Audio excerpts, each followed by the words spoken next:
From Mandalay Bay Resort and Casino of Las Vegas, 12 rounds of boxing for the IBF Junior Middleweight Championship of the World. Presented by Main Events and Miller Lite in association with HBO Sports. Sanctioned by the Nevada State Athletic Commission Chairman Dr. Elias Ghanem, Commissioners Amy Ayub, Glenn Carano, Dr. Flip Omansky, and Dr. Luther Mack, Executive Director Mark Ratner. The three judges at ringside scoring this bout on the 10-point system will be Dr. Ruben Garcia, Chuck Jampa, and Jerry Roth. And when the bell rings, your referee in charge of the action, Joe Cortez. And now, ladies and gentlemen, from Mandalay Bay Resort Casino of Las Vegas, for the thousands in attendance and the millions watching around the world, this one's for Mitch and Duke. Let's get ready to rumble!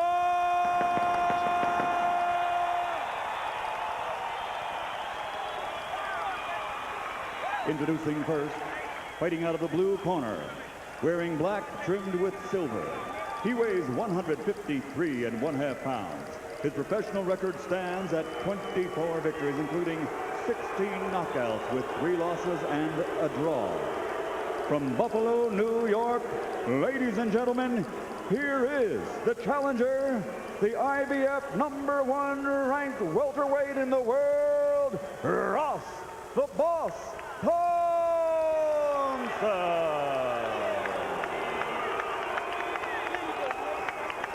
And his opponent across the ring, fighting out of the red corner, wearing black, trimmed with white Aztec calendar, weighing in at 153 pounds.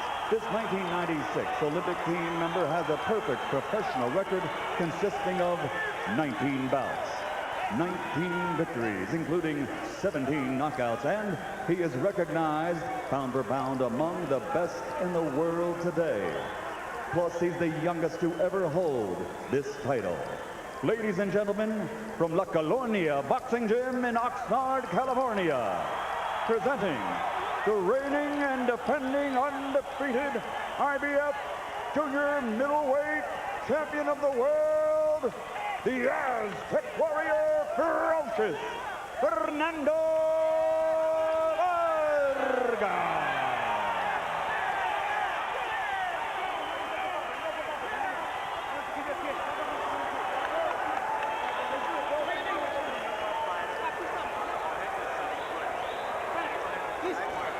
All right, this one is for Mitch. Mitch, we love you, we miss you. Gentlemen, we went over the rules in that dressing room. I expect a good, clean fight. Obey my commands at all times. Any rough tactics, any unsportsmanlike conduct will cost you points. Touch him up. God bless. Touch. Come here. Come here.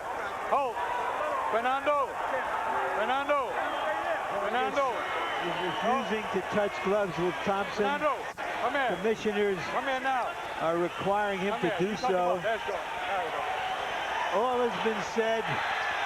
This is turning out to be a very interesting fight. Now let's see what gets done. Yes.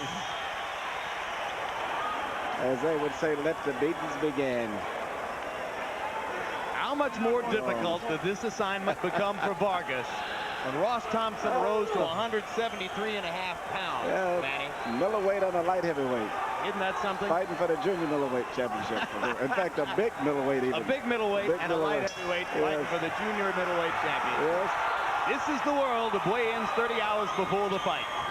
So Vargas rocks Thompson with a left hook. But you know, I don't think that Thompson has ever been knocked out, so it's going to be very interesting to see what happens in this fight. Even after fighting fighters such as James Page, which is a physically big welterweight and a big puncher, he's still never been knocked out, and I don't think ever seriously hurt. And the left hook lands from Thompson to Vargas, and Vargas smiles as if to say, it's on, brother. Well, in fighting Vargas, he's fighting what I think is one of the best pound-for-pound fighters in the world today. A very good, solid, basic fighter. And the speed and balance, I think, is going to be a big factor for Vargas as the fight goes on. In his 2 big wins over Yuri Boy Campos and Ike Cuarte, Vargas was able to reap the dividends of a style that allowed him to stand back and wait as a stand-your-ground counterpuncher for guys who came at him and committed and gave him opportunities.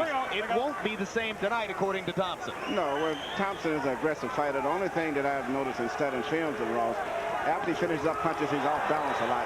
Very much on his heels when he finishes up punches. Vargas stepping inside with a left hook, rocks Thompson back into the ropes and goes to attacking. Fernando Vargas loves to get his opponent against the ropes and muscle him with left hook to the body. See, after every time that Ross throws a punch, he actually jumps and he fumbles in and loses his balance. And that's going to be a big disadvantage to him as this fight goes on. Because Fernando has very good balance. I think one of the best balanced out fighters in boxing today. Vargas has landed his left hook twice in the first round. Watch your heads inside. That's his biggest weapon. Digging it to the rib cage there. Joe Cortez says keep it up. Vargas short with the right hand. Thompson ties him up.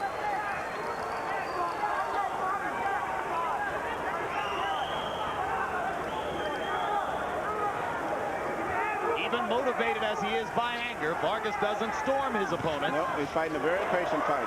Shows his basic patience.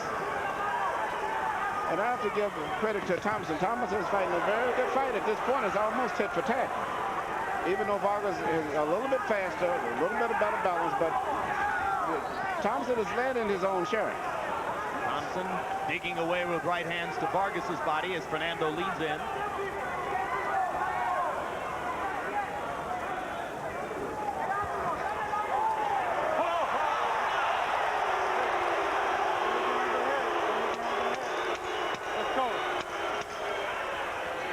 Vargas's anger simmers to the surface again.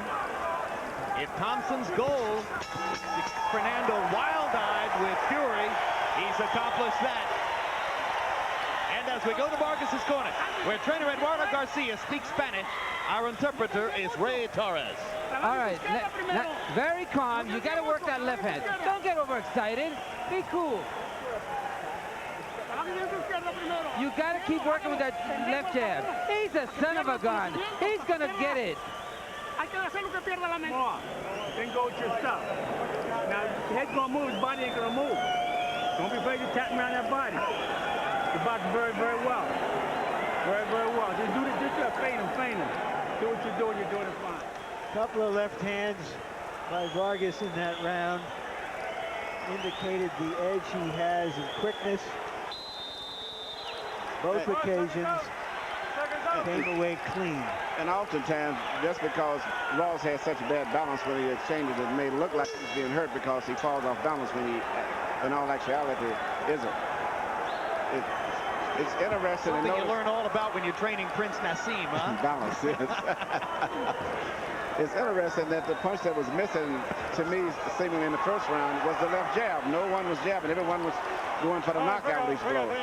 And this round, Ross has come out and started to box a little bit. Thompson landing a couple of right hands to the body. Once again, Ross Thompson leaping in to throw punches. Suddenly, from being a fight that really didn't appear on paper to be an interesting fight, this has turned out to be a very interesting and exciting fight. They trade left hooks, and again, Thompson lunges forward, and Vargas taps him with his right. Thompson is basically trying to get, from what I see so far, Vargas to do the leading.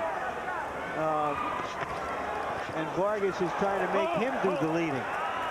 But I've studied the films of Thompson. Thompson is pretty much a guy who pretty much sets the tone. He doesn't wait too much of a role. He's going to be, I think, more aggressive in the fight.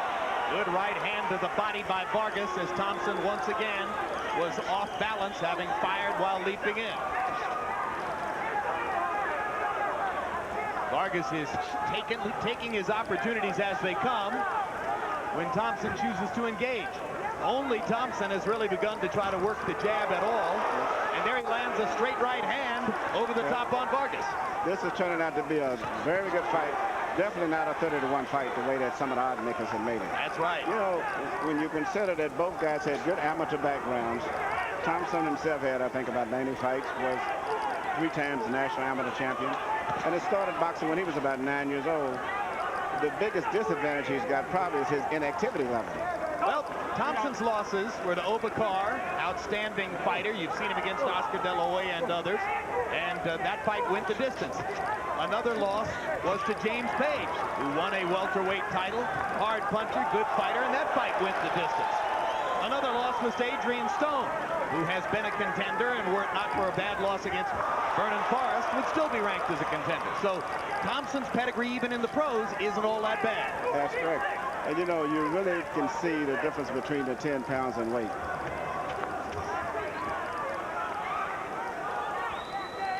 So far, this fight resembles the American test for anti-missile weapons. There are more misses than hits. With bad intentions, though.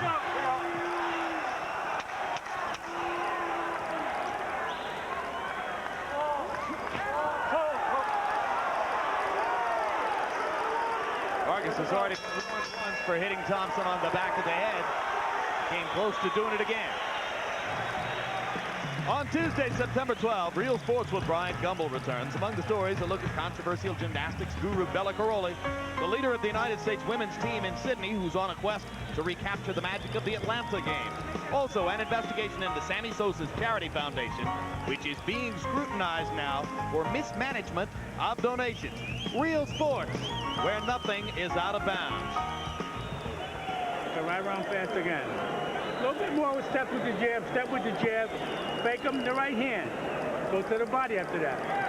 You got him. You're going to get him. Warning time. No one in here? Okay.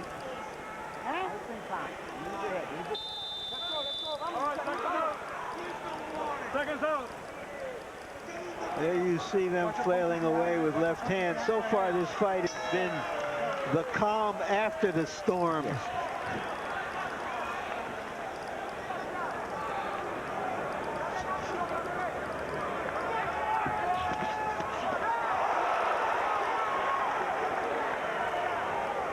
Through round two, Vargas throwing punches sparingly. He's only thrown a total of 64 punches through 2 rounds, landing 26. Thompson throwing 81 punches through 2 rounds, landing 15. Those are CompuBox numbers. Remember, this is the same Fernando Vargas who, in beating Quartet, threw more than 90 punches in the 11th round and came back with nearly 100 in the 12th. So he's a high-activity fighter when he's on. But he's not boxing, and I think he's gotten too wrapped up in the hype and his desire to knock out Thompson, that he's not even boxing. He's basically just fighting punch for punch. And in all honesty, from what I can see, I don't know what the scorecards are showing, Thompson is holding his own.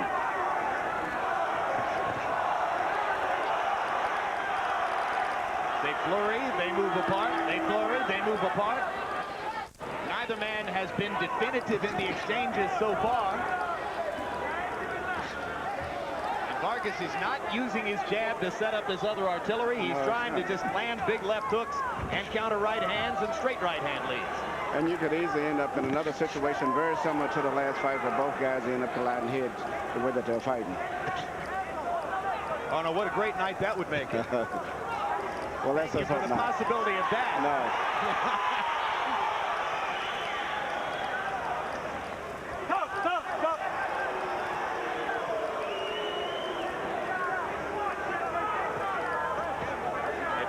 Stays slow like this, the booing will begin in about the 6th or the 7th. Crowd here is profoundly pro-Vargas. You know, I wonder what it feels like for Ross Thompson to be in a fight like this, not only with a pro-Vargas crowd. The promoter is Vargas' people. He's led into the ring by Zab Judah, one of the star young fighters coming up. Also, Mike Tyson is also leading Vargas into the ring. So already, Vargas has been goaded into losing a point. Yep, Joe Cortez penalizing Vargas a point right there. For holding and hitting, or for hitting behind the head? For hitting behind the head. Yeah, I think that's right. Vargas needs to settle down and take his time and needs to box more. He's too emotional about it. There it is. Hooks the left left-right combination together just the way you're supposed to. And Thompson goes he should box.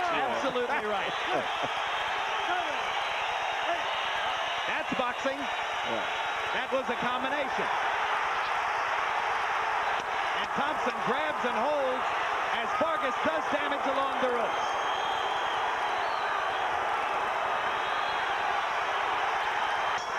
Second knockdown comes just as the round comes to a close.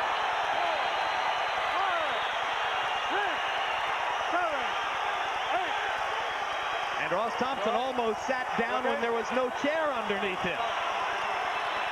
Vargas waiting in the neutral corner until he finally goes to his corner. Crowd comes to life. Fernando knocks down Ross Thompson twice in that round. Vargas is yet to go back to his corner, even though the bell rang.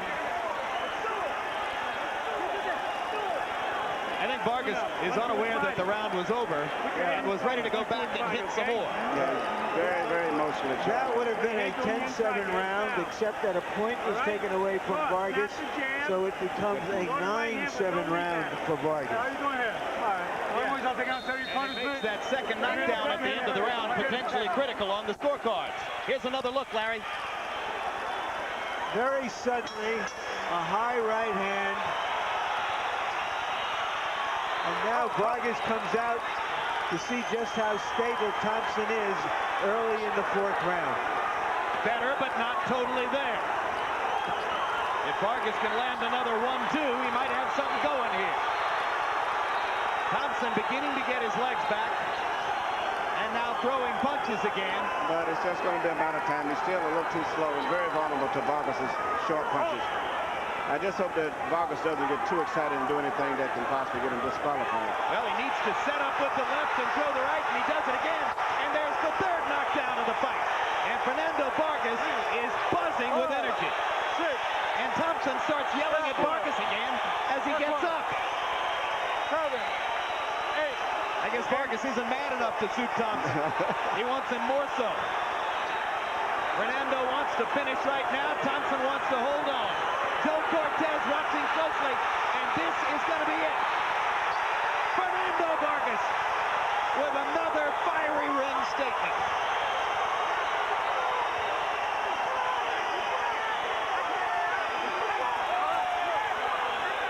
Vargas knocks out a fighter who outweighed him by 10 pounds coming into the ring. That was a very impressive knockout to me. A beautiful short combination, very little distance.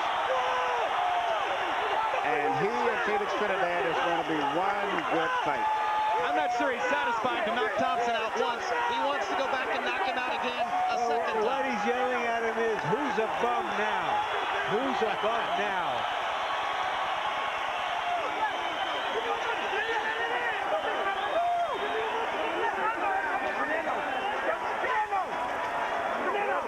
All that emotion, all that fire, if you can harness it the right way, Emmanuel.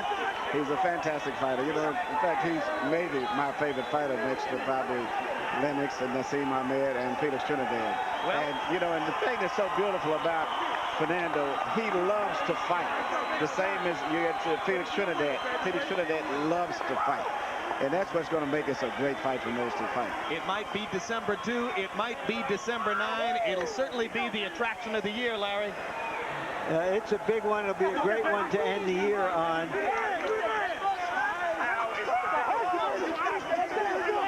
And instead of just becoming a routine victory, this one will launch him toward Trinidad, because now in round 3, we're showing you one of the knockdowns in round 3 first, so that you can catch that again. That was Actually, the second knockdown in round 3. Nope, that was round 4, Larry. That's right, We're in round 4, Larry. All right, well, we're getting different advice from the truck.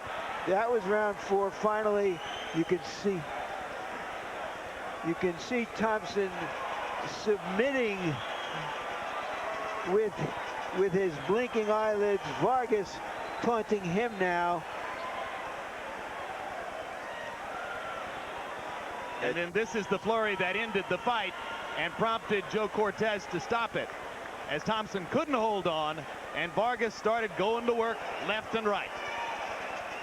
Even though Thompson was not physically able to compete any longer, he still was mentally and emotionally still very upset and still fighting back, but he just couldn't fight back physically.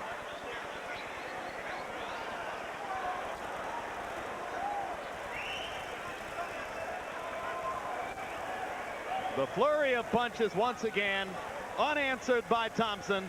Cortez stepping in to call a halt after Vargas had knocked Thompson down 3 times. And now let's go to ring announcer Michael Buffer for the official particulars on the TKO. Ladies and gentlemen, referee Joe Cortez has to step in and call a halt to the bout. The official time, 1 minute, 7 seconds of round number 4. The winner with victory number 20 in 20 bouts. He is still the reigning and defending undefeated IBF Junior Middleweight Champion of the World from La Colonia Boxing Gym, Oxnard, California, Ferocious Fernando Vargas.